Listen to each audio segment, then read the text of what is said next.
Nous commençons aujourd'hui une série de prédications sur le livre de l'Exode. Je vous invite à ouvrir vos Bibles dans le livre de l'Exode. Et il nous faut faire, c'est important, et je vous demande d'être attentifs, s'il vous plaît, avant de rentrer dans le vif du sujet, c'est-à-dire aujourd'hui chapitres 1 et 2, nous sommes obligés quelque part de faire une petite introduction. L'Exode fait partie de ce qu'on appelle le Pentateuque. Penta, 5, c'est-à-dire un terme qui désigne les 5 premiers livres de la Bible, qui, selon la tradition, ont été écrits. Est-ce qu'il y a un problème avec le diapo, John ? Les 5 premiers livres de la Bible qui, selon la tradition, ont été écrits par Moïse.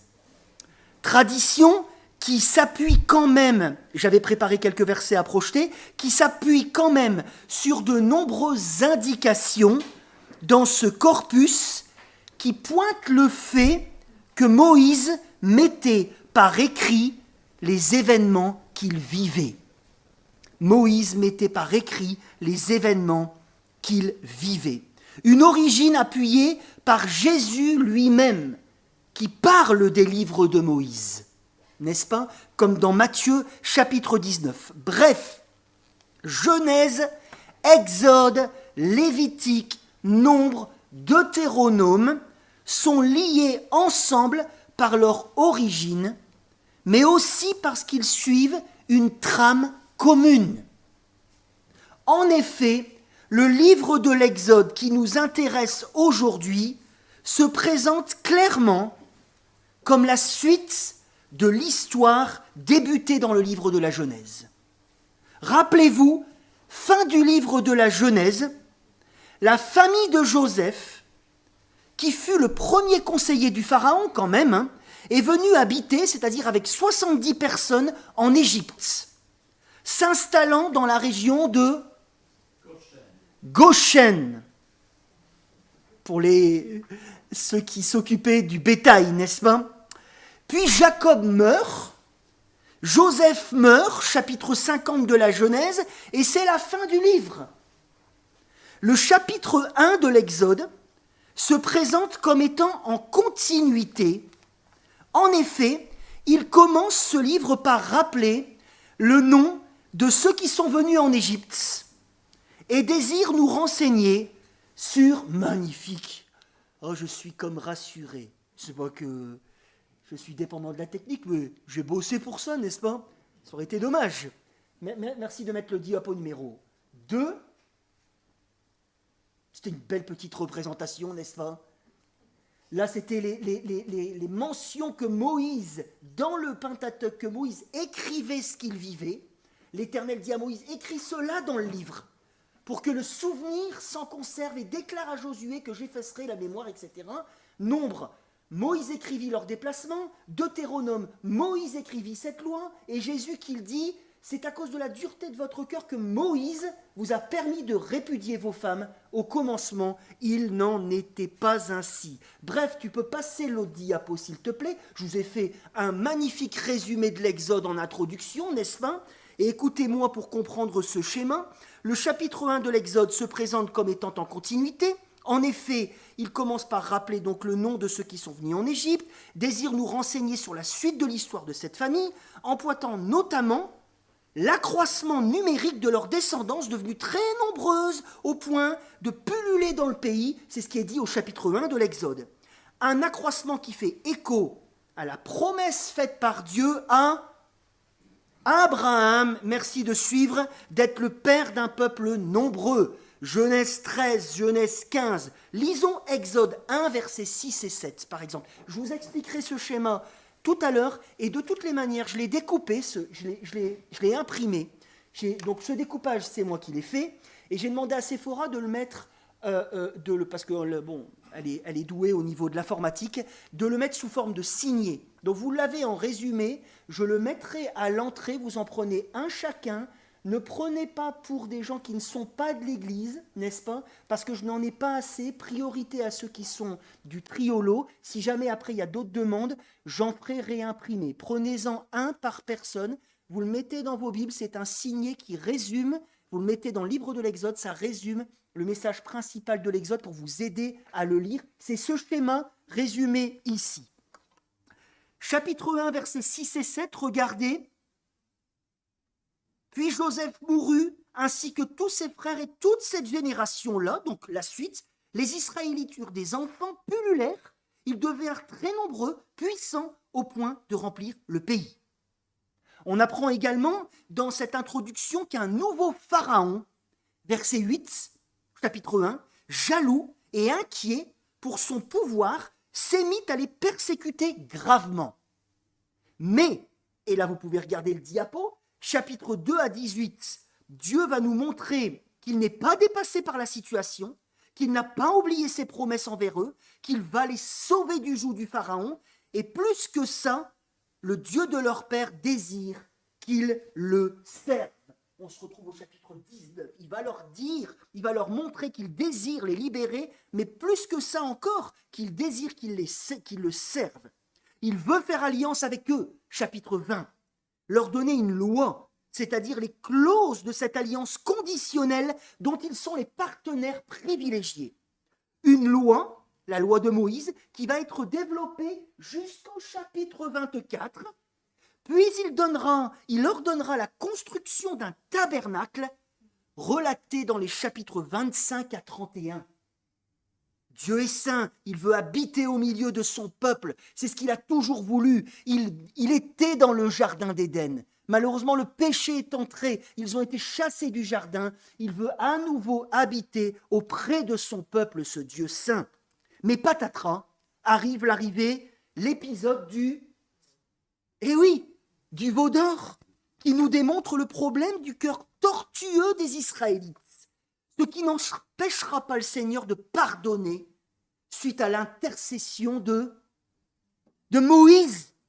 L'alliance du Sinaï sera donc renouvelée, le projet du tabernacle mis en œuvre à partir du chapitre 35. Et rapidement, disons que le Lévitique développe plutôt le système rituel qui permettra au peuple rebelle de pouvoir profiter de la sainte présence de Dieu.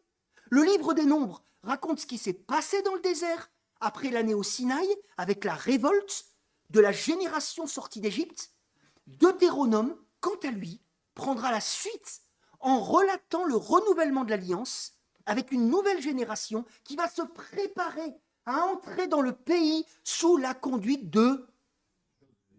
Exact. Vous m'avez suivi? Everything is clear? Tout est clair? Pourquoi je me mets à parler en anglais, en fait? Je ne comprends pas. Comment? Ah oui, exactement. Après cette introduction, mes amis, revenons au chapitre. J'espère que je n'ai pas été trop long. Revenons au chapitre qui nous intéresse aujourd'hui, Exode 1 et 2. Exode 1 et 2. Une belle photo de Pharaon, n'est-ce pas? Revenons. Bienvenue, chers amis, ce matin, à un grand match de boxe. Un match qui est resté dans les annales de l'histoire. À ma gauche, ou plutôt à ma droite, mais quand j'ai écrit, le diapo était à ma gauche. À ma droite, Pharaon. Titre royal qui signifie grande maison. Le roi d'Égypte, avec plusieurs victoires à son actif. C'était pas des rigolos, les rois d'Égypte. Hein. Moi, j'aime l'égyptologie, je peux vous dire que c'était pas des rigolos. Hein. Titre royal, grande maison, avec plusieurs victoires à son actif, chef d'un des peuples les plus redoutables de l'Antiquité. À ma droite, le challenger, le peuple israélite, nombreux, mais sans puissance intrinsèque. Ce combat, en apparence inégale, est provoqué par Pharaon, qui n'avait pas connu Joseph, nous dit le verset 8, chapitre 1. Il n'avait pas été témoin du bien qu'il fit en Égypte et il se préoccupe du sort de sa maison, justement, au vu de l'agrandissement. La grande maison se préoccupe de la grande maison d'Israël, qui ne fait que grandir. Combien d'hommes sont sortis d'Égypte? Plus de 600 000, sans les compter les enfants, les femmes et ceux qui les ont suivis. Imaginez-vous. pourquoi Pharaon est-il inquiet? Lisons les versets 9 à 10. 1, 9 à 10. Il dit à son peuple, voilà que les Israélites forment un peuple plus nombreux et plus puissant que nous. Allons, montrons-nous habiles vis-à-vis de lui. Empêchons-le de devenir trop nombreux, car en cas de guerre, il se joindrait à nos ennemis pour nous combattre et sortir ensuite du pays. Alors, quelle stratégie de régulation, pourrait-on dire, met-il donc en place pour maîtriser, dans le chapitre 1 et 2 que vous avez normalement lu, quelle stratégie va-t-il mettre en place pour maîtriser celui qu'il a désigné comme son adversaire? Israël. Oui, Élise? Pas tout de suite. Lisons le verset 11. Il y monte crescendo. On établit donc sur lui des chefs de corvée, premièrement, afin de l'accabler de travaux pénibles. C'est ainsi qu'on construit les villes de Python et Ramsès, destinées à servir d'entrepôt au pharaon, des villes qui ont été d'ailleurs retrouvées. C'est alors que la stratégie... Résultat de cette première stratégie, plus ils étaient accablés, plus ils devenaient nombreux. C'est ballot, hein? C'est alors que la stratégie douteuse laisse la place à la haine. Verset 12, regardez. Mais plus on accablait les Israélites, plus ils devenaient nombreux et envahissants, au point qu'on éprouva de la haine pour eux. L'opposition monte crescendo. Le roi décide donc d'envoyer un uppercut. Verset 14. En leur imposant un dur esclavage imposé avec cruauté. Et pour s'assurer du chaos, Knotaout, il charge 2 sages-femmes de faire le sale boulot. Quel est ce sale boulot, Élise? Être complice d'un génocide. Elles doivent tuer ces pauvres sages-femmes à terme de l'accouchement tous les garçons israélites. Mais par un curieux hasard, ces sages-femmes craignent Dieu. Lisons le verset 17.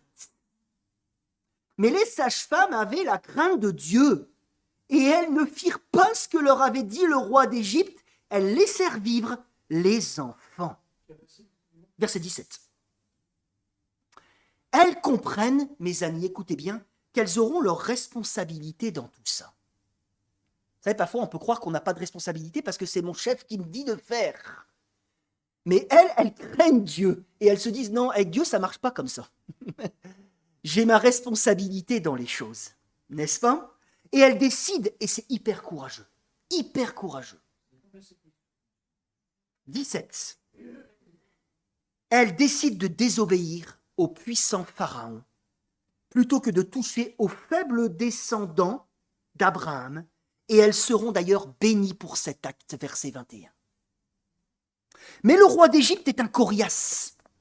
Vous savez, on connaît d'autres coriaces aujourd'hui, comme chef d'État, n'est-ce pas? D'autres personnes qui s'entêtent. Je ne citerai pas de nom. Et ce pharaon déteste d'être contrarié dans ses plans. Aux grands mots, les grands remèdes, il décide d'impliquer tout le peuple, verset 22, dans sa sombre entreprise en ordonnant qu'il jette dans le fleuve tous les bébés mâles israélites. Ok, ça marche pas avec les sages-femmes, allez, tout le monde.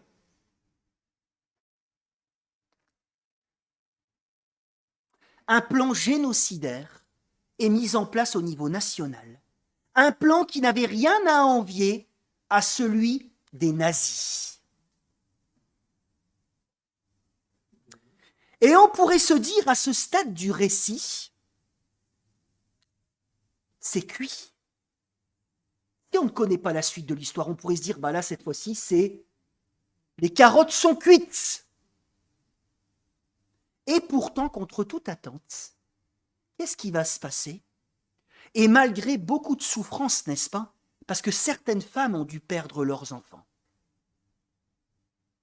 Et pourtant, contre toute attente, malgré les drames qui ont eu lieu, un bébé va lui échapper. Grâce à l'audace de sa maman, qui le cache pendant 3 mois. Imaginez-vous, encore une femme courageuse. Tiens. Toutefois, la pression est telle, pauvre dame, qu'elle finit par le livrer au fleuve par dépit. En s'assurant de lui laisser une chance quand même. Imaginez-vous, vous mettez à cette place, la place de cette maman.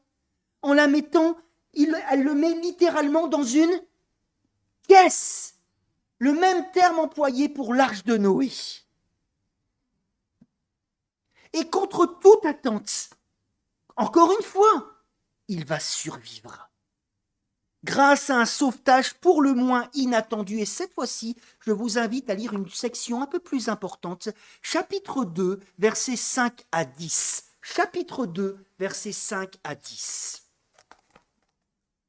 Or, la fille du Pharaon descendit au fleuve pour se baigner, tandis que ses servantes se promenaient le long du fleuve. Vous imaginez la scène, c'est important. Elle vit la caisse au milieu des roseaux et envoya sa servante la prendre. Quand elle l'ouvrit, elle vit l'enfant. C'est un petit garçon qui pleurait. Prise de pitié pour lui, elle dit « C'est un enfant des Hébreux ». Alors la sœur de l'enfant dit à la fille du Pharaon « Est-ce que tu veux que j'aille chercher une nourrice parmi les femmes des Hébreux ?» Imaginez-vous, afin qu'elle allaite cet enfant pour toi. Et la fille du Pharaon qui lui dit « Vas-y ». Lui répondit la fille du Pharaon. Et la jeune fille alla chercher la mère de l'enfant. La fille du Pharaon lui dit « Emporte cet enfant, allaite-le pour moi, et je te donnerai ton salaire. » La femme prit l'enfant, l'allaita. Quand il eut grandi, elle l'amena à la fille du Pharaon, et il fut un fils pour elle. Elle l'appela Moïse, Moshe, car, dit-elle, je l'ai tiré des eaux. Alors qu'enfin, tout semblait ficelé pour le Pharaon. Les Hébreux sous contrôle. Un nouveau-né échappe au Pharaon, et pas n'importe lequel. Celui qui va conduire ce que le roi d'Égypte redoute tant, la sortie des Israélites. Celui qui va se mettre à la tête du peuple esclave, et ironie de l'histoire, où va-t-il grandir ?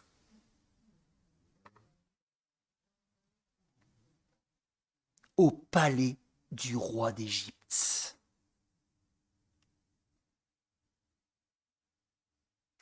À la cour du Pharaon, élevé par sa propre fille, qui, verset 9, paye pour qu'on l'élève. N'est-ce pas ironique ?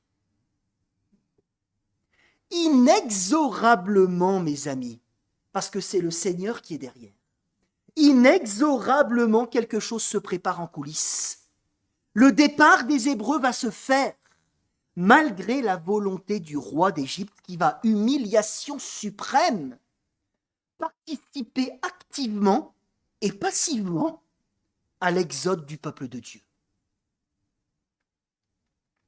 Humiliation supplémentaire du combattant qui paraissait être le plus fort sous tout rapport et qui voit ses attaques repoussées systématiquement par des femmes qui étaient peu considérées à l'époque. C'est des femmes qui sont derrière tout ça que le Seigneur utilise. Avez-vous marqué leur omniprésence dans ces 2 chapitres ? Les sages-femmes, les femmes des Hébreux, la mère et la sœur de Moïse, la fille du Pharaon, sont au premier plan de la victoire remportée face à un puissant souverain. Est-ce un hasard d'ailleurs si nous n'avons pas le nom du Pharaon dans ce texte ? Eux qui le gravaient partout sur les pyramides, alors que nous avons le nom de simples sages-femmes.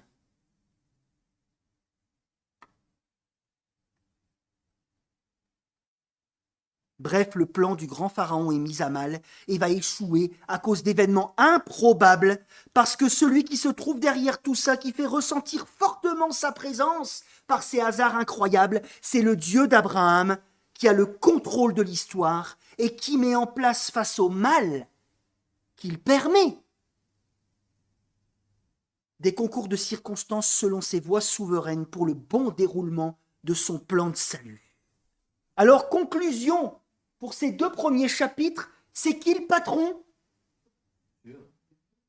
C'est qui le patron? C'est Dieu. Personne ne s'oppose au plan du Seigneur. On est sûr de perdre si l'on fait cela. On peut même se ridiculiser. Et parfois même, si on persiste, on peut souffrir. Et c'est ce qui va se passer pour Pharaon, n'est-ce pas? Rien ne peut contrarier le plan de Dieu. Rien ne peut contrarier son amour en action. Même le faste de la cour d'Égypte, qui aurait pu endormir Moïse et ne pas le faire entrer dans son destin, n'aura aucun effet. Dieu s'est choisi un homme normal, fragile, mais qui n'est pas du genre à se laisser endormir par le confort dont il jouit.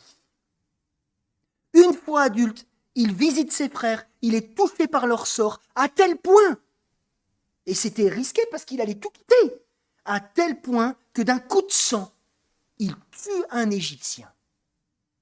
Un acte qui n'est pas légitimé par la parole. Je le dis, mais qui sera utilisé par le Seigneur pour éloigner Moïse un certain temps d'Égypte, dans un lieu désert et calme, où il pourra entendre l'appel de Dieu que nous verrons avec Pierre-Étienne la semaine prochaine, avant de revenir dans le tumulte différemment, transformé, changé par la rencontre avec celui qui dit « Je suis Yahvé ». Yahvé. En conclusion, lisons le chapitre 2, versets 25 à 27, les derniers versets de ma section d'aujourd'hui. Longtemps après, le roi d'Égypte mourut. Les Israélites, écoutez bien ça, mes amis, écoutez bien ce verset. Les Israélites gémissaient du fond de l'esclavage. Ils poussaient des cris. Imaginez-vous, leur appel montèrent du fond de l'esclavage jusqu'à Dieu. Dieu entendit leurs gémissements. Il se souvint de son alliance avec Abraham, Isaac et Jacob. Dieu vit les Israélites. Il comprit leur situation. Et certaines versions traduisent « il regarda et il sut ». N'est-ce pas merveilleux?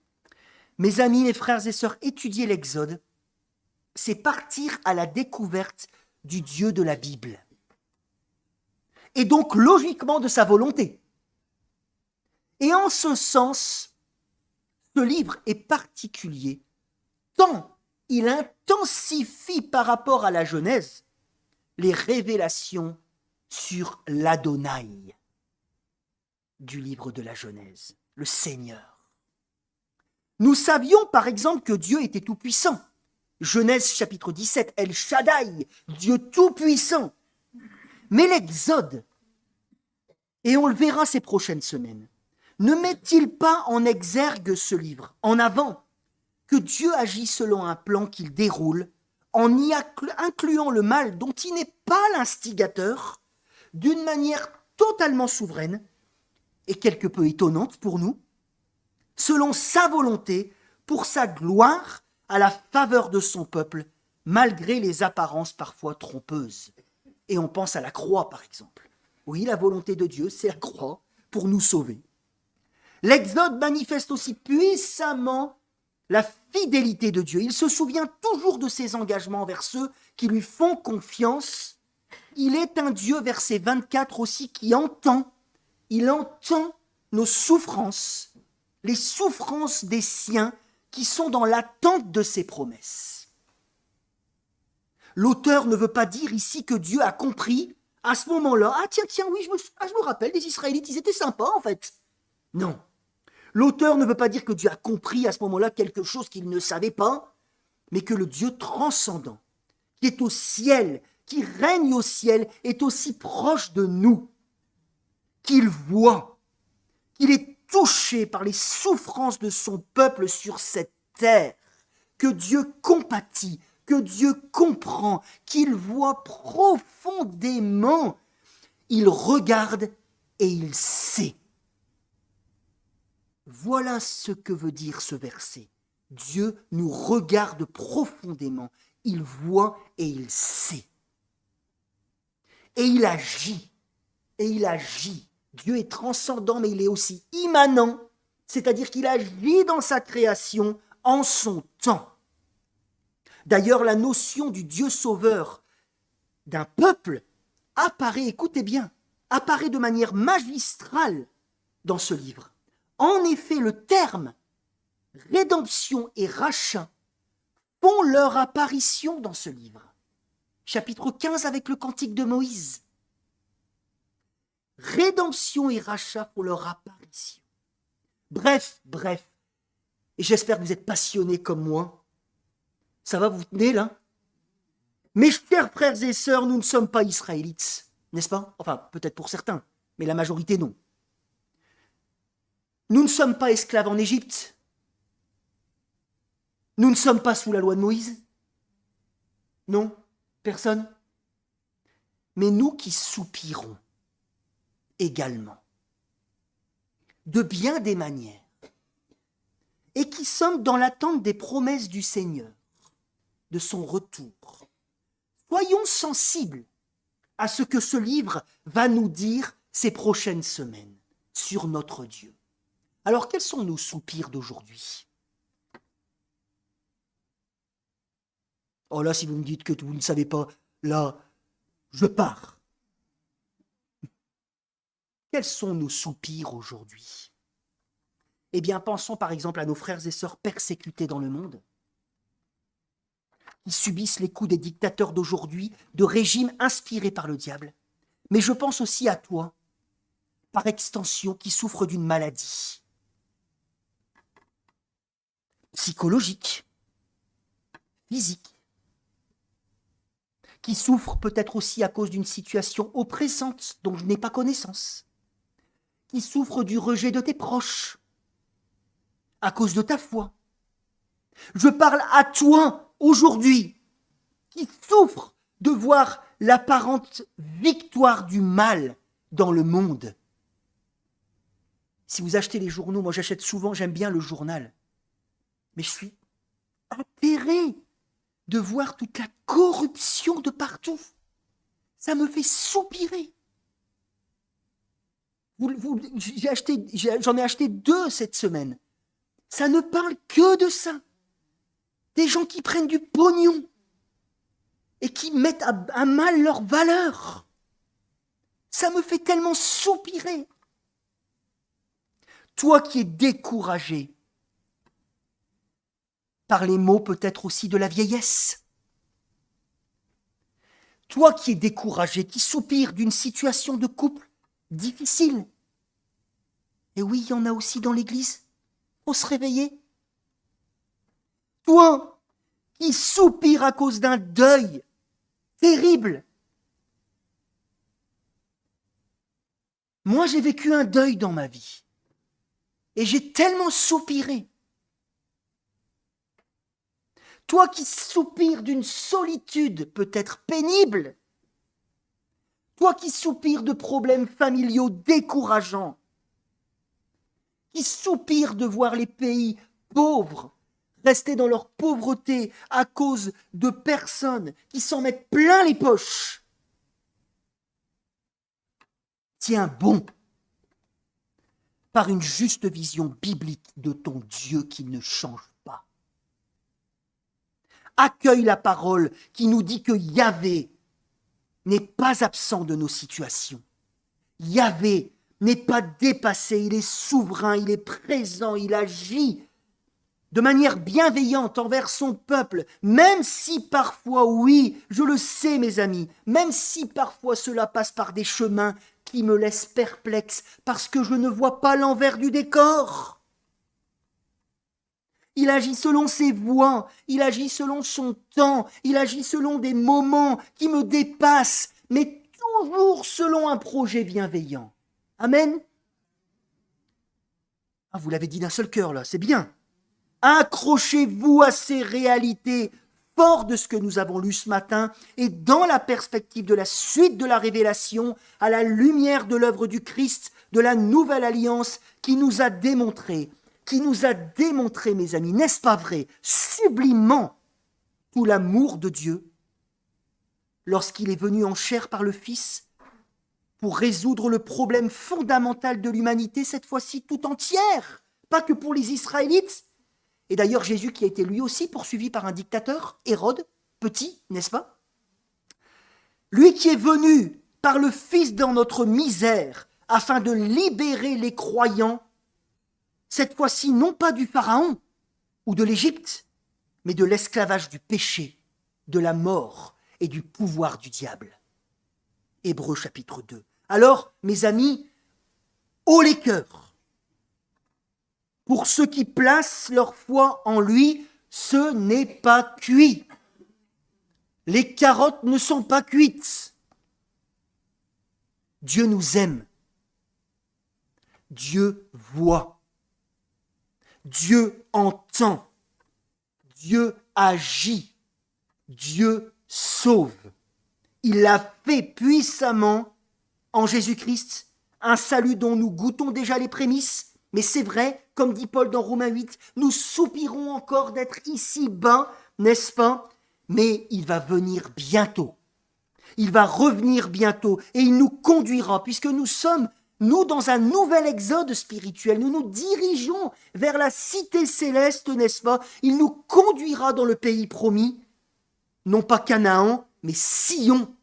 Oh, je l'attends, où nous serons avec lui pour toujours, bien loin et avec nos bien-aimés, croyants, bien loin des oppressions, des soupirs, des doutes et des souffrances.